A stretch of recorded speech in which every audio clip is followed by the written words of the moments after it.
नमस्कार दोस्तों, प्राचीन कवि चैनल पर आपका बहुत बहुत स्वागत है। जैसा कि दोस्तों आप देख रहे हैं, हम लगातार मुंशी प्रेमचंद की कहानियों का पाठन कर रहे हैं। इसी श्रृंखला में आज हम आपके लिए लेकर आए हुए हैं मुंशी प्रेमचंद की प्रसिद्ध कहानी पंच परमेश्वर। आइए दोस्तों पाठन करते हैं मुंशी प्रेमचंद की कहानी पंच परमेश्वर का प्राचीन कवि की आवाज़ में। जुम्मन शेख अलगू चौधरी में गाढ़ी मित्रता थी। साझे में खेती होती थी, कुछ लेन देन में भी साझा था। एक को दूसरे पर अटल विश्वास था। जुम्मन जब हज करने गए थे तब अपना घर अलगू को सौंप गए थे और अलगू जब कभी बाहर जाते तो जुम्मन पर अपना घर छोड़ देते थे। उनमें न खाना पाना का व्यवहार था, न धर्म का नाता, केवल विचार मिलते थे। मित्रता का मूल मंत्र भी यही है। इस मित्रता का जन्म उसी समय हुआ जब दोनों मित्र बालक ही थे और जुम्मन के पूज्य पिता जुमराती उन्हें शिक्षा प्रदान करते थे। अलगू ने गुरु जी की बहुत सेवा की थी। खूब प्याले धोए। उनका हुक्का एक क्षण के लिए भी विश्राम न लेने पाता था, क्योंकि प्रत्येक चिलम अलगू को आध घंटे तक किताबों से अलग कर देती थी। अलगू के पिता पुराने विचारों के मनुष्य थे। उन्हें शिक्षा की अपेक्षा गुरु की सेवा शुश्रूषा पर अधिक विश्वास था। वह कहते थे, विद्या पढ़ने से नहीं आती, जो कुछ होता है गुरु के आशीर्वाद से होता है। बस गुरु जी की कृपा दृष्टि चाहिए।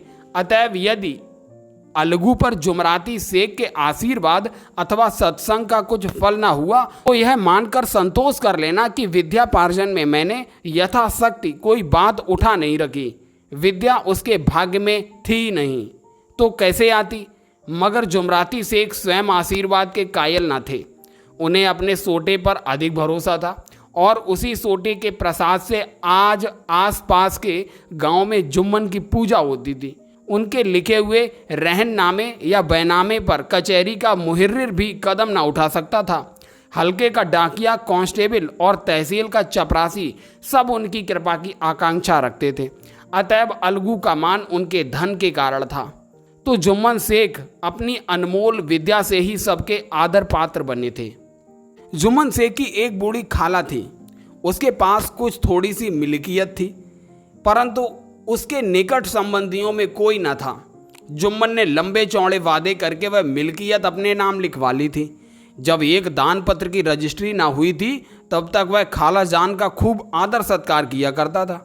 उन्हें खूब स्वादिष्ट पदार्थ खिलाए गए, हलवे पुलाव की वर्षा की गई। पर रजिस्ट्री की मोहर ने इन खातिरदारियों पर भी मानो मोहर लगा दी। जुम्मन की पत्नी करीमन रोटियों के साथ कड़वी बातों के कुछ तेज तीखे सालन भी देने लगी। जुम्मन शेख भी निठुर हो गए। अब बेचारी खाला जान को प्रायः नित्य ही ऐसी बातें सुननी पड़ती थी। बुढ़िया ना जाने कब तक जिएगी। 2-3 बीघे ऊसर क्या दे दिया, मानो मोल ले लिया है। वघारी दाल के बिना रोटियां नहीं उतरती। इतना रुपया इसके पेट में झोंक चुके, उतने से तो अब तक गांव मोल ले लेते। कुछ दिन खाला जान ने सुना और सहा, पर जब ना सहा गया तब जुम्मन से शिकायत की। जुम्मन ने स्थायी कर्मचारी गृह स्वामी के प्रबंध देना उचित ना समझा। दिन तक और यूं ही रो धोकर काम चलता रहा। अंत में एक दिन खाला ने जुम्मन से कहा, बेटा तुम्हारे साथ मेरा निर्वाह ना होगा, तुम मुझे रुपए दे दिया करो, मैं अपना पका खा लूंगी। जुम्मन ने धृष्टता के साथ उत्तर दिया, रुपए क्या यहाँ फलते हैं? खाला ने नम्रता से कहा, मुझे कुछ रूखा सूखा चाहिए भी कि नहीं? जुम्मन ने गंभीर स्वर से जवाब दिया, तो कोई यह थोड़े ही समझा था कि तू मौत से लड़कर आई हो। खाला बिगड़ गई। उन्होंने पंचायत करने की धमकी दे दी। जुम्मन हंसे। जिस तरह कोई शिकारी हिरन को जाली की तरफ जाते देखकर मन ही मन हंसता है, वह बोले, हाँ जरूर पंचायत करो, फैसला हो जाए। मुझे भी यह रात दिन की खटखट पसंद नहीं। पंचायत में किसकी जीत होगी, ये इस विषय में जुम्मन को कुछ भी संदेह न था। आसपास के गांव में ऐसा कौन था उनके अनुग्रह का ऋणी न हो? ऐसा कौन था जो उसको शत्रु बनाने का साहस कर सके? किसमें इतना बल था जो उसका सामना कर सके? आसमान के फरिश्ते तो पंचायत करने आवेंगे ही नहीं। इसके बाद कई दिन तक बूढ़ी खाला हाथ में एक लकड़ी लिए आसपास के गांव में दौड़ती रही। कमर झुककर कमान हो गई थी। एक एक पग चलना दूभर था, मगर बात आ पड़ी थी, उसका निर्णय करना जरूरी था। बिरला ही कोई भला आदमी होगा जिसके सामने बुढ़िया ने दुख के आंसू न बहाए हों। किसी ने तो यूं ही ऊपरी मन से हूं करके टाल दिया और किसी ने अन्याय पर जमाने को गालियां दी। कहा कब्र में पांव लटके हुए हैं, आज मरे कल दूसरा दिन, पर हवस नहीं मानती। अब तुम्हें क्या चाहिए? रोटी खाओ और अल्लाह का नाम लो। तुम्हें अब खेती बाड़ी से क्या काम है? कुछ ऐसे सज्जन भी थे जिन्हें हास्य रस के रसास्वादन का अच्छा अवसर मिला। झुकी हुई कमर, पोपला मुंह, सनके से बाल, इतनी सामग्री एकत्र हो तब हंसी क्यों ना आवे। ऐसे न्यायप्रिय दयालु दीन वत्सल पुरुष बहुत कम थे जिन्होंने इस अबला के दुखड़े को गौर से सुना हो और इसको सांत्वना दी हो। चारों ओर से घूम घाम कर बेचारी अलगू चौधरी के पास आई, लाठी पटक दी और दम लेकर बोली, बेटा तुम भी दम भर के लिए मेरी पंचायत में चले आना। अलगू, मुझे बुलाकर क्या करोगी? कई गांव के आदमी तो आवेंगे ही। खाला अपनी विपद तो सबके आगे रो आई, अब आने न आने का अख्तियार उनको है। अलगू, यूं आने का तो आ जाऊंगा, मगर पंचायत में मुंह न खोलूंगा। खाला, क्यों बेटा? अलगू, अब इसका क्या जवाब दूं? अपनी खुशी, जुम्मन मेरा पुराना मित्र है, उससे बिगाड़ नहीं कर सकता। खाला, बेटा क्या बिगाड़ के डर से ईमान की बात ना कहोगे? हमारे सोए हुए धर्म ज्ञान की सारी संपत्ति लुट जाए तो उसे खबर नहीं होता, परंतु ललकार सुनकर वह सचेत हो जाता है, फिर उसे कोई जीत नहीं सकता। अलगू इस सवाल का कोई उत्तर न दे सका, पर उसके हृदय में ये शब्द गूंज रहे थे, क्या बिगाड़ के डर से ईमान की बात ना कहोगे? संध्या समय एक पेड़ के नीचे पंचायत बैठी। शेख जुम्मन ने पहले से ही फर्श बिछा रखा था। उन्होंने पान, इलायची, हुक्के, तंबाकू आदि का प्रबंध भी किया था। हाँ, वह स्वयं अलबत्ता अलगू चौधरी के साथ जरा दूर पर बैठे जब पंचायत में कोई आ जाता था तब दबे हुए सलाम से उनका स्वागत करते थे। जब सूर्य अस्त हो गया और चिड़ियों की कलरव युक्त पंचायत पेड़ों पर बैठी, तब यहां भी पंचायत शुरू हुई। फर्श की एक एक अंगुल जमीन भर गई, पर अधिकांश दर्शक ही थे। निमंत्रित महाशयों में से केवल वे ही लोग पधारे थे जिन्हें जुम्मन से अपनी कुछ कसर निकालनी थी। एक कोने में आग सुलग रही थी। नाई ताबड़तोड़ चिलम भर रहा था। यह एक निर्णय करना असंभव था कि सुलगते हुए उपलों से अधिक धुआं निकलता था या चिलम के दमों से। लड़के इधर उधर दौड़ रहे थे, कोई आपस में गाली गलौज करते और कोई रोते थे। चारों तरफ कोलाहल मच रहा था। गांव के कुत्ते इस जमाव को भोज समझकर झुंड के झुंड जमा हो गए थे। पंच लोग बैठ गए तो बूढ़ी खाला ने उनसे विनती की, पंचों, आज 3 साल हुए मैंने अपनी सारी जायदाद अपने भांजे जुम्मन के नाम लिख दी। इसे आप लोग जानते ही होंगे। जुम्मन ने मुझे तो हयात रोटी कपड़ा देना कबूल किया। साल भर तो मैंने इसके साथ रो धोकर काटा, पर अब रात दिन का रोना नहीं सहा जाता। मुझे न पेट की रोटी मिलती है न तन का कपड़ा। बेकस बेवा हूँ। कचहरी दरबार नहीं कर सकती, तुम्हारे सिवा और किसको अपना दुख सुनाऊं? तुम लोग जो राह निकाल दो उसी राह पर चलो। अगर मुझ में कोई ऐब देखो तो मेरे मुंह पर थप्पड़ मारो, और जुम्मन में बुराई देखो तो उसे समझाओ। क्यों एक बेकस की आह लेता है? मैं पंचों का हुक्म सिर माथे पर चढ़ाऊंगी। रामधन मिश्र, जिनके कई असामियों को जुम्मन ने अपने गांव में बसा लिया था, बोले, जुम्मन मियाँ किस पंच बदलते हो? अभी से इसका निपटारा कर लो, फिर तो कुछ पंच कहेंगे वही मानना पड़ेगा।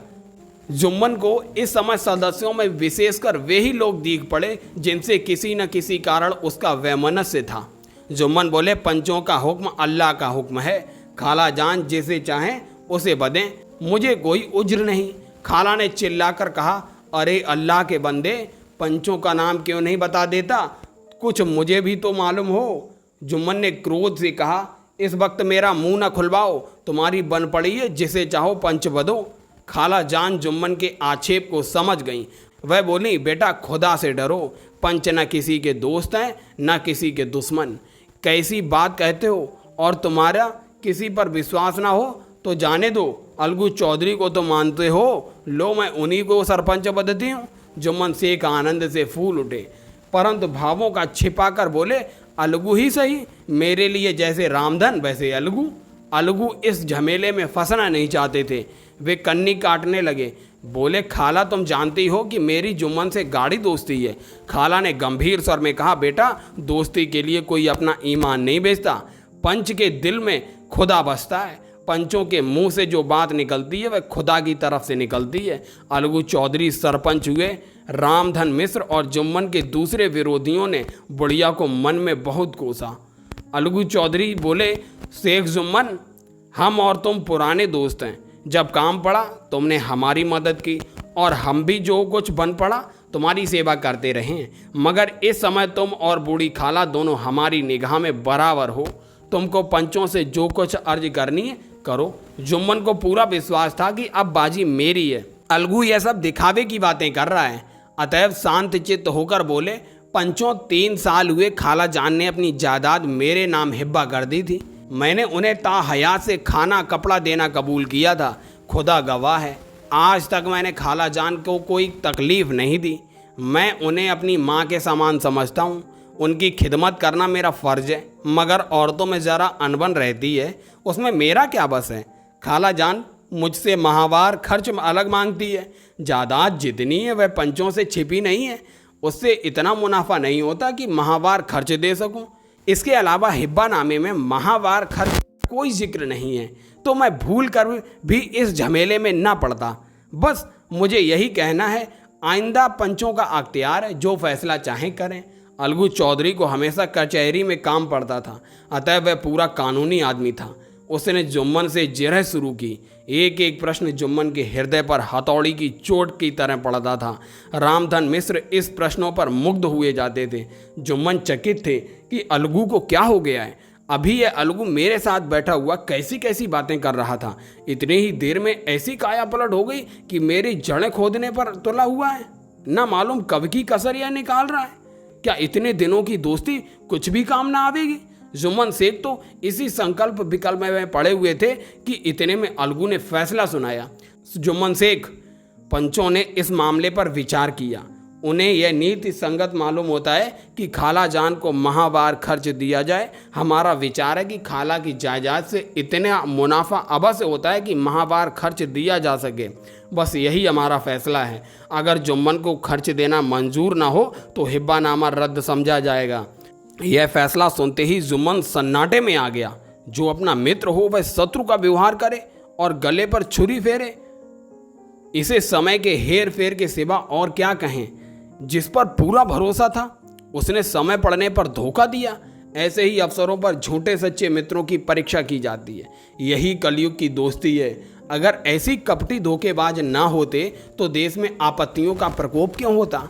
यह हैजा, प्लेग आदि व्याधियां दुष्कर्मों के ही दंड हैं। परंतु रामधन मिश्र और अन्य पंच अलगू चौधरी की इस नीति परायणता की प्रशंसा जी खोल कर रहे थे। वे कहते थे, इसका नाम पंचायत है। दूध का दूध और पानी का पानी कर दिया। दोस्ती दोस्ती की जगह है, किंतु धर्म का पालन करना मुख्य है। ऐसे ही सत्यवादियों के बल पर पृथ्वी टिकी है, नहीं तो यह कब की रसातल को चली जाती।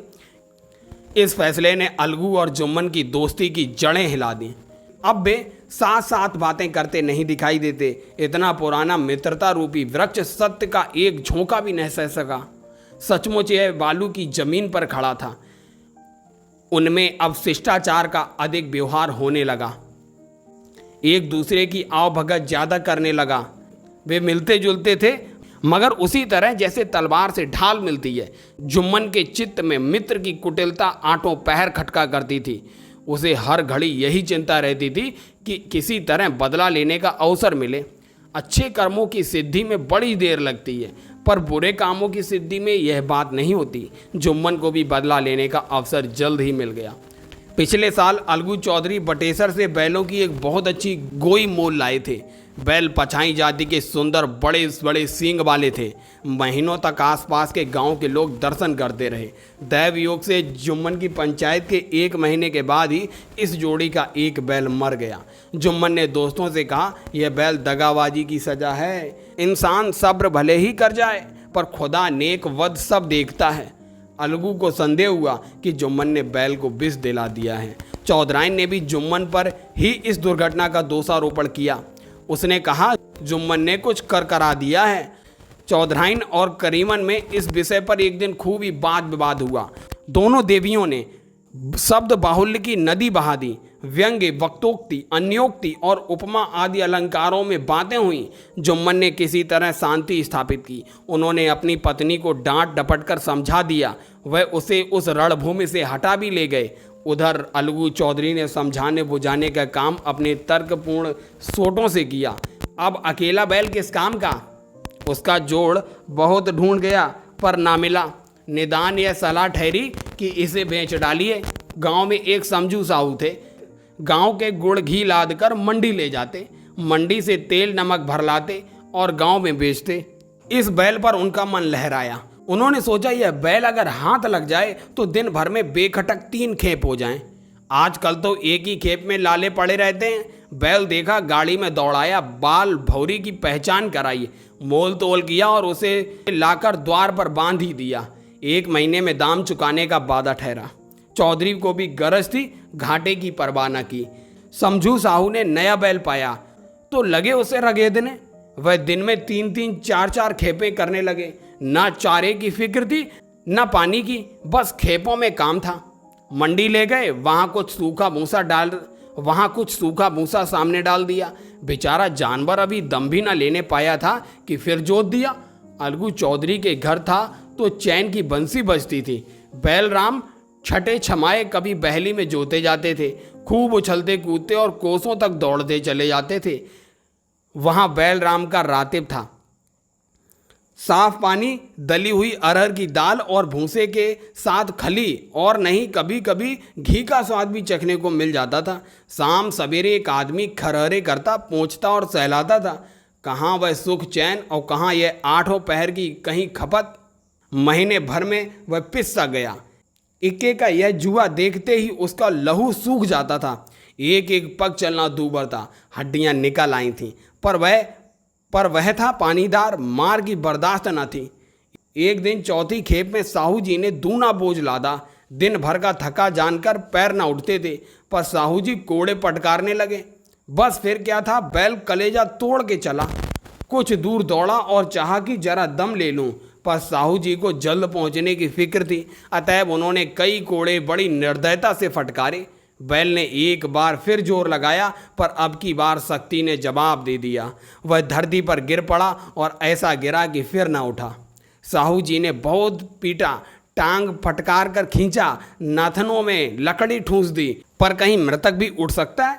तब साहू जी को कुछ शक हुआ। उन्होंने बैल को गौर से देखा, खोलकर अलग किया और सोचने लगे कि गाड़ी कैसे घर पहुंचे। बहुत चीखे चिल्लाए, पर देहात का रास्ता बच्चों की आंख की तरह सांझ होते ही बंद हो जाता है। कोई नजर न आया, आसपास के कोई भी गांव न था। मारे क्रोध के उन्होंने मरे बैल पर और दुर्रे लगाए और कोसने लगे। अभागे, तुझे मरना ही था तो घर पहुंचकर मरता, ससुरा बीच रास्ते में ही मर रहा, अब गाड़ी कौन खींचे। इस तरह साहू जी खूब जले भुने। कई बोरे गुड़ और कई पीप घी उन्होंने बेचे थे। 200-250 रुपये कमर में बंधे थे। इसके सिवा गाड़ी पर कई बोरे नमक थे, अतएव छोड़कर जा भी ना सकते थे। लाचार बेचारे गाड़ी पर ही लेट गए।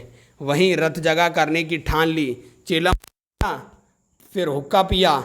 इस तरह साहजी आधी रात तक नींद को बहलाते रहे। अपनी जान में तो वह जागते ही रहे, पर पाँव फटते ही जो नींद टूटी और कमर पर हाथ रखा तो थैली गायब। घबराकर इधर उधर देखा तो कई कनस्तर तेल भी नदारत। अफसोस में बेचारे ने सिर पीट लिया और पछाड़ खाने लगा। प्रातःकाल रोते बिलखते घर पहुंचे। सहुआइन ने जब यह बुरी सुनावनी सुनी तब पहले तो रोई, फिर अलगू चौधरी को गालियां देने लगी। निगोड़े ने ऐसा कुलछनी बैल दिया कि जन्म भर की कमाई लुट गई। इस घटना को कई महीने बीत गए। अलगू जब अपने बैल के दाम मांगते तब साहू और सहुआन दोनों ही झल्लाए हुए कुत्ते की तरह चढ़ बैठते, अंड बंड बकने लगते। वाह, यहाँ तो सारे जन्म की कमाई लुट गई, सत्यानाश हो गया। इन्हें दामों की पड़ी है। मुर्दा बैल दिया था, उस पर दाम मांगने चले। आंखों में धूल झोंक दी, सत्यानाशी बैल गले बांध दिया। हमें निरा पोंगा ही समझ लिया है। हम भी बनिए के बच्चे हैं, ऐसे बुद्धू कहीं और होंगे। पहले जाकर किसी गड्ढे में मुंह धोकर आओ, तब दाम लेना। न जी मानता हो तो हमारा बैल खोल ले जाओ, महीना भर के बदले 2 महीना जोत लो, और क्या लोगे। चौधरी के अशुभ चिंतकों की कमी न थी। ऐसे अवसर पर भी एकत्र हो जाते और साहू जी के बराने की पुष्टि करते, परंतु 150 रुपये से इस तरह हाथ धो लेना आसान न था। एक बार वह भी गर्म पड़े। साहू जी बिगड़कर लाठी ढूंढने चले गए। अब सहुआइन ने मैदान लिया। प्रश्नोत्तरी होते होते हाथापाई की नौबत आ पहुंची। सहुआइन ने घर में घुसकर किवाड़ बंद कर लिए। शोरगुल सुनकर गांव के भले मानस घर से निकाला। वह परामर्श देने लगे कि इस तरह से काम न चलेगा, पंचायत कर लो, कुछ तय हो जाएगा, उसे स्वीकार कर लो। साहू जी राजी हो गए। अलगू ने भी हामी भर दी। पंचायत की तैयारियां होने लगीं। दोनों पक्षों ने अपने अपने दल बनाने शुरू किए। इसके बाद तीसरे दिन उसी वृक्ष के नीचे पंचायत बैठी। वही संध्या का समय था। खेतों में कौवे पंचायत कर रहे थे। विवादग्रस्त विषय था यह कि मटर की फलियों पर उनका कोई स्वत्व है या नहीं, और जब यह प्रश्न हल न हो जाए तब तक वे रखवाले की पुकार पर अपनी अप्रसन्नता प्रकट करना आवश्यक समझते थे। पेड़ की डालियों पर बैठी सुख मंडली में वह प्रश्न छिड़ा हुआ था कि मनुष्यों को उन्हें वेसुरोबत कहने का क्या अधिकार है, जब उन्हें स्वयं अपने मित्रों से दंगा करने में कोई संकोच नहीं होता। पंचायत बैठ गई तो रामधन मिश्र ने कहा, अब देरी क्या है, पंचों का चुनाव हो जाना चाहिए। बोले चौधरी, किस किस पंच को बदते हो। अलगू ने दीन भाव से कहा, समझू साहू ही चुन लें। समझू खड़े हुए और कड़क कर बोले, मेरी ओर से जुम्मन शेख। जुम्मन का नाम सुनते ही अलगू चौधरी का कलेजा धक धक करने लगा, मानो किसी ने अचानक थप्पड़ मार दिया हो। रामधन अलगू के मित्र थे। वह बात को ताड़ गए। पूछा, क्यों चौधरी, तुम्हें कोई उज्र तो नहीं। चौधरी ने निराश होकर कहा, नहीं, मुझे क्या उज्र होगा। अपने उत्तरदायित्व का ज्ञान बहुधा हमारे संकुचित व्यवहारों का सुधारक होता है। जब हम राह भूलकर भटकने लगते हैं तब यही ज्ञान हमारा विश्वसनीय पथ प्रदर्शक बन जाता है। पत्र संपादक अपनी शांति कुटी में बैठा हुआ कितनी धृष्टता और स्वतंत्रता के साथ अपनी प्रबल लेखनी से मंत्रिमंडल पर आक्रमण करता है, परंतु ऐसे अवसर आते हैं जब वह स्वयं मंत्रिमंडल में सम्मिलित होता है। मंडल के भवन में पग धरते ही उसकी लेखनी कितनी मर्मज्ञ, कितनी विचारशील, कितनी न्यायपरायण हो जाती है। इसका कारण उत्तरदायित्व का ज्ञान है। नवयुवक युवावस्था में कितना उद्दंड रहता है। माता पिता उसकी ओर से कितने चिंतित रहते हैं। वे उसे कुल कलंक समझते हैं, परंतु थोड़ी ही समय में परिवार का बोझ सिर पर पड़ते ही वह अव्यवस्थित चित्त उन्मत्त युवक कितना धैर्यशील, कैसा शांत चित्त हो जाता है। यह भी उत्तरदायित्व के ज्ञान का फल है। जुम्मन शेख के मन में भी सरपंच का उच्च स्थान ग्रहण करते ही अपनी जिम्मेदारी का भाव पैदा हुआ। उसने सोचा, मैं इस वक्त न्याय और धर्म के सर्वोच्च आसन पर बैठा हूँ। मेरे मुंह से इस समय जो कुछ निकलेगा वह देववाणी के सदृश है, और देववाणी में मेरे मनोविकार का कदापि समावेश ना होना चाहिए। मुझे सत्य से ज्यों भर भी टलना उचित नहीं। पंचों ने दोनों पक्षों से सवाल जवाब करने शुरू किए। बहुत देर तक दोनों दल अपने अपने पक्ष का समर्थन करते रहे। इस विषय में तो सब सहमत थे कि समझू को बैल का मूल्य देना चाहिए, परंतु वो महाशय इस कारण रियायत करना चाहते थे कि बैल मर जाने से समझू को हानि हुई है। उसके प्रतिकूल 2 सभ्य मूल के अतिरिक्त समझू को दंड भी देना चाहते थे, जिससे फिर किसी के पशुओं के साथ ऐसी निर्दयता करने का साहस ना हो। अंत में जुम्मन ने फैसला सुनाया, अलगू चौधरी और समझू साहू, पंचों ने तुम्हारे मामले पर अच्छी तरह विचार किया। समझू को उचित है कि बैल का पूरा दाम दें। जिस वक्त उन्होंने बैल लिया उसे कोई बीमारी न थी। अगर उसी समय दाम दे दिए जाते तो आज समझू उसे फेर लेने का आग्रह न करते। बैल की मृत्यु केवल इस कारण हुई कि उससे बड़ा कठिन परिश्रम लिया गया और उसके दाने चारे का कोई प्रबंध न किया गया। रामधन मिश्र बोले, समझू ने बैल को जानबूझकर मारा है, अतएव उससे दंड लेना चाहिए। जुम्मन बोले, यह दूसरा सवाल है, हमको इससे कोई मतलब नहीं। झगड़ू साहू ने कहा, समझू के साथ कुछ रियायत होनी चाहिए। जुम्मन बोले, यह अलगू चौधरी की इच्छा पर निर्भर है, यह रियायत करें तो उनकी भलमनसी। अलगू चौधरी फूले ना समाई, उठ खड़े हुए और जोर से बोले, पंच परमेश्वर की जय। इसके साथ ही चारों ओर से प्रतिध्वनित हुई, पंच परमेश्वर की जय। यह मनुष्य का काम नहीं, पंच में परमेश्वर वास करते हैं, यह उन्हीं की महिमा है। पंच के सामने खोटे को कौन खरा कह सकता है। थोड़ी देर के बाद जुम्मन अलगू के पास आए और उनके गले से लिपट कर बोले, भैया जब से तुमने मेरी पंचायत की तब से मैं तुम्हारा प्राण घातक शत्रु बन गया था, पर आज मुझे ज्ञात हुआ कि पंच के पद पर बैठकर ना कोई किसी का दोस्त है न दुश्मन। न्याय के सिवा उसे और कुछ नहीं सोचता। आज मुझे विश्वास हो गया कि पंच की जबान से खुदा बोलता है। अलगू रोने लगे। इस पानी से दोनों के दिलों का मैल धुल गया। मित्रता की मुरझाई हुई लता फिर हरी हो गई।